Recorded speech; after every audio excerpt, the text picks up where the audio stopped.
اور یہ تو ہم پر واجب ہے کہ پوری امت کی طرف سے، پاکستان کی طرف سے اپنے ان طلبہ اور طالبات کو جنہوں نے یہاں علم حاصل کیا مبارکباد دے۔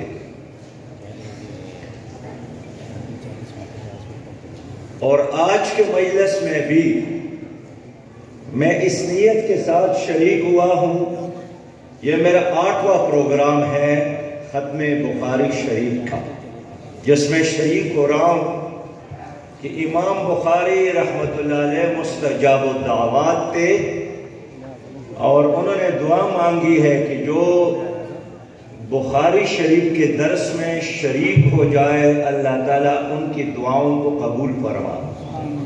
تو میں تو اس طلب اور اس نیت کے ساتھ آیا ہوں کہ اللہ تعالیٰ اس مجلس میں ہماری دعاؤں کو قبول کرے۔ یہاں چاروں طرف علماء کرام موجود ہے، اور میں اتنا ہی عرض کروں کہ علم الفاظ اور معلومات کا نام نہیں ہے۔ معلومات تو آج کل اگر آپ کے ساتھ آئی فون موجود ہے تو دنیا بھر کے معلومات آپ اس سے لے سکتے ہیں۔ اصل سوال یہی ہے کہ الفاظ ادا کرنے والا اور علم پہنچانے والا کون ہے؟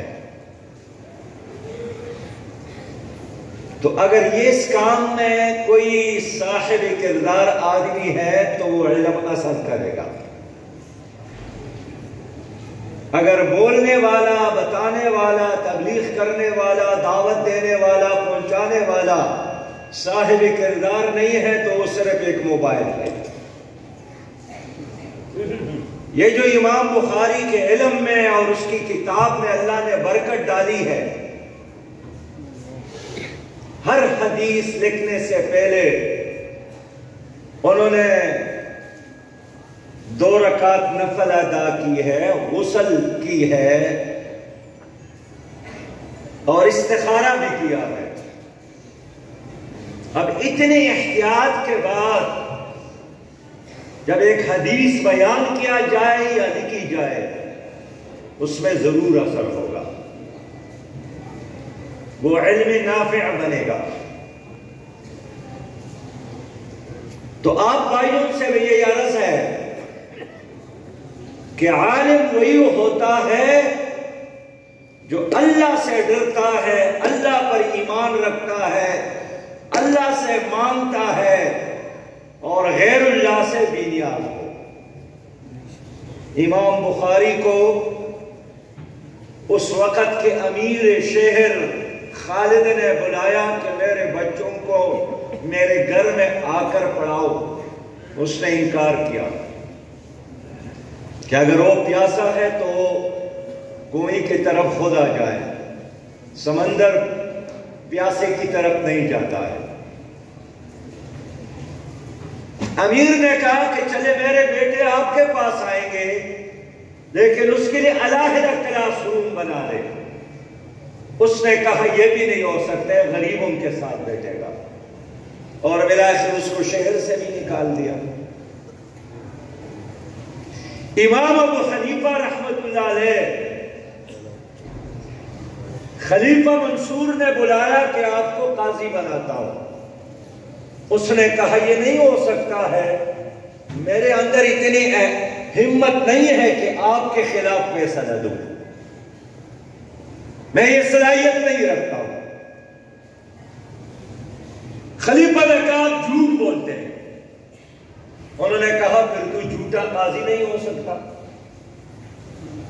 انہوں نے کہا خدا کی قسم آپ کو بننا پڑے گا۔ لوگوں نے امام کو سمجھانا شروع کی کہ اب تو بادشاہ نے حلف اٹھایا ہے، قسم کیا ہے۔ امام نے فرمایا کہ میں بھی خدا کی قسم کہتا ہوں کہ میں تمہارا قاضی کبھی بھی نہیں بنوں گا، اور کفارہ ادا کرنا ہے تو آپ ادا کریں۔ جیل میں ڈالا گیا، روزانہ 10 کوڑے ان کو لگاتے تھے اور بالآخر امام کو زہر پلا کر ان کی لاش جیل سے نکلی، لیکن اللہ تعالیٰ نے اس کے کام میں برکت ڈالا۔ تو میں یہ عرض کرنا چاہتا ہوں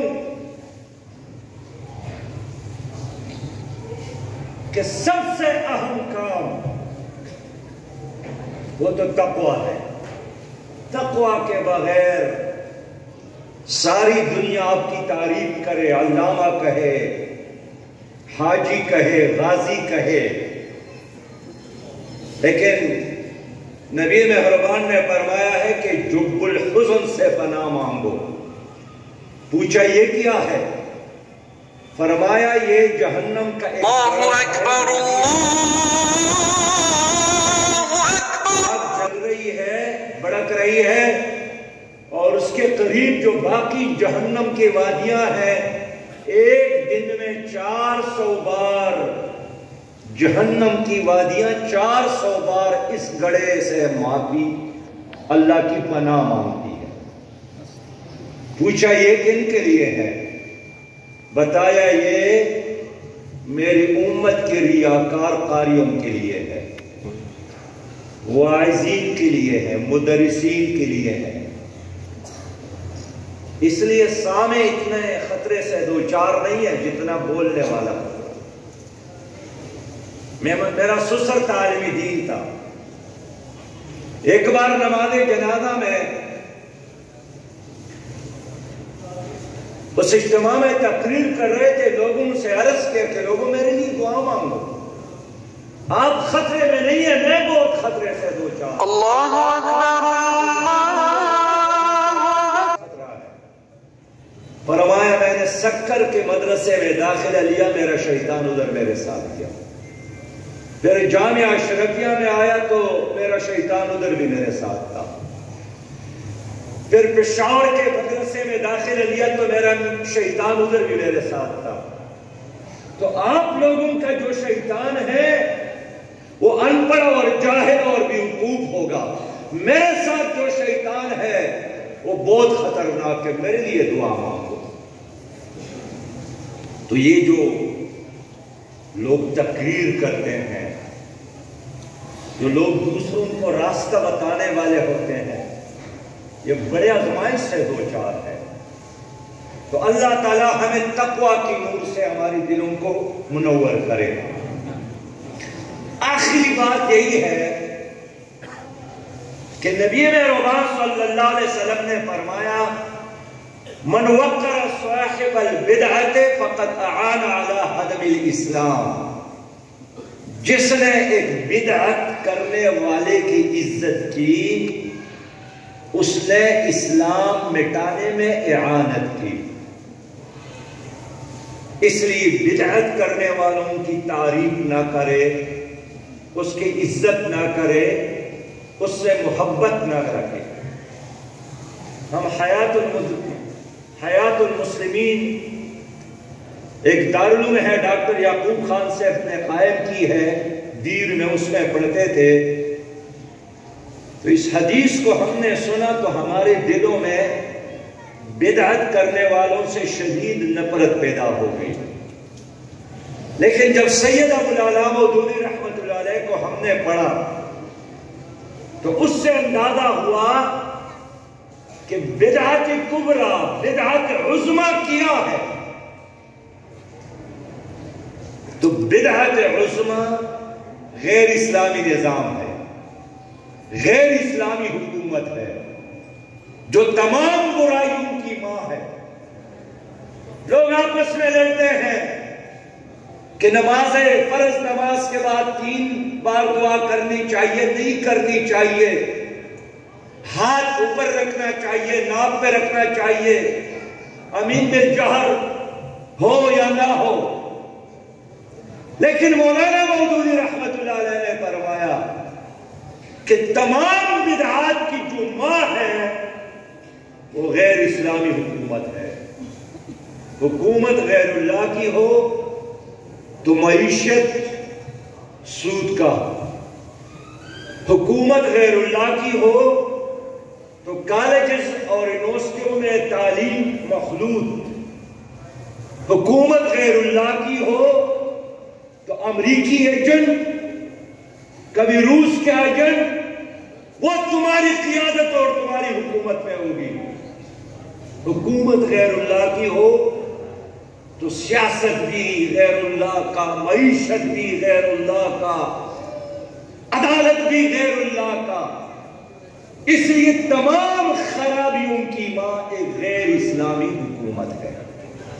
اور آج مغرب کے ساتھ ہماری لڑائی استعمار اور سامراج اور کفر کے ساتھ لڑائی نظام کی لڑائی ہے، عبادات کی لڑائی نہیں ہے۔ نمازیں برطانیہ اور روس اور امریکہ اور چائنا میں بھی لوگ ادا کرتے ہیں، حج کے لیے وہاں سے بھی لوگ آتے ہیں، روزے وہاں بھی لوگ رکھتے ہیں، لیکن جنگ اس نقطے پر ہے کہ ان الحکم الا للہ، حکم اللہ کا چلے گا، نظام اللہ کا چلے گا۔ اس چیز پر لڑائی ہے۔ ان کا موقف یہ ہے کہ مسجد کی ایک دیوار سے لے کر دوسرے دیوار تک، مسجد کی چار دیواری میں اللہ کا نظام، لیکن مسجد سے باہر غیر اللہ کا نظام۔ مولانا مودودی رحمت اللہ علیہ نے اس کو جاہلیت خالصہ کہا ہے، خالص جاہلیت، کہ مسجد کے اندر تو اللہ ہو اور باقی ساری دنیا میں غیر اللہ کا نظام ہو۔ جتنے بھی اولیاء گزرے ہیں، صلحاء گزرے ہیں، تابعین اور تبع تابعین گزرے ہیں، انہوں نے جو قربانیاں دی اس کا بنیادی نقطہ یہی تھا، امام حسین رضی اللہ تعالیٰ عنہ سے لے کر آج تک، کہ نظام اسلامی ہوگا، غیر اسلامی نظام قبول نہیں ہے۔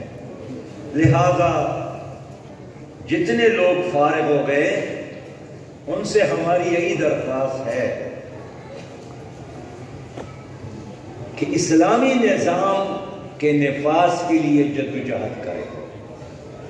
اس وقت ہم سب غلام ہیں، یہ 22 کروڑ انسان غلام ہیں۔ یا صاحب السجن ارباب متفرقون خیرنا ام اللہ الواحد القہار۔ اب خدا قہار کی حکمرانی اور اس کے نظام کی حکمرانی نہیں ہے، غیر اللہ کی حکمرانی ہے۔ امریکی نظام ہے، برطانوی نظام ہے، جمہوری نظام ہے، نام نہاد۔ ہمیں اس ملک میں اسلامی نظام نافذ کرنا ہے، عوام کو سمجھانا ہے کہ روٹی، کپڑا اور مکان کی ضمانت لا الہ الا اللہ محمد رسول اللہ، آپ کی عزت اور وقار کی ضمانت لا الہ الا اللہ محمد رسول اللہ کی نظام۔ جماعت اسلامی پاکستان اسی نظام کے لیے جدوجہد کر رہی ہے، فرد کی حکمرانی نہیں، اللہ کی حکمرانی۔ اسمبلی کا نظام نہیں کہ اگر اسمبلی نے ٹپ لگایا تو ہم یہ کہیں کہ تو بالکل جائز ہے اس لیے کہ اکثریت نے فیصلہ کیا۔ اگر یہ ساری دنیا مل کر اللہ اور اللہ کے رسول کی حکم کے خلاف ورزی پر متفق ہو جائے پھر بھی وہ ہمیں منظور نہیں ہے۔ پارلیمنٹ کا کام یہ ہے کہ اللہ کا دین کیسے نافذ کرے۔ دین کے مقابلے میں اپنا دین بنانا پارلیمنٹ کا اختیار نہیں ہے۔ یہ تو پھر زمانے کا یہی نمرود، یہی فرعون ہوگا جو اللہ کے مخلوق پر اللہ کا نظام نافذ کرنے کی بجائے اپنا نظام نافذ کرتا ہے۔ یہ سب سے عظیم جہاد ہے۔ آج بھی اللہ کا یہی حکم زندہ ہے، اذهب الى فرعون انه طغى۔ فرعون کے پاس جانا یہی باغی ہے۔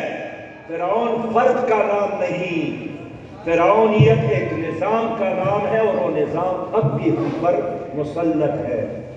مجھے خوشی ہے کہ آج مولانا محمد چراغ صاحب کے قائم کردہ یہ دارالعلوم جس کے پونے صدی ہونے کو ہے اور ہزاروں لوگ یہاں سے فارغ ہو گئے، افغانستان میں بھی اور عرب دنیا میں بھی یہاں کے فارغ التحصیل لوگ موجود ہیں۔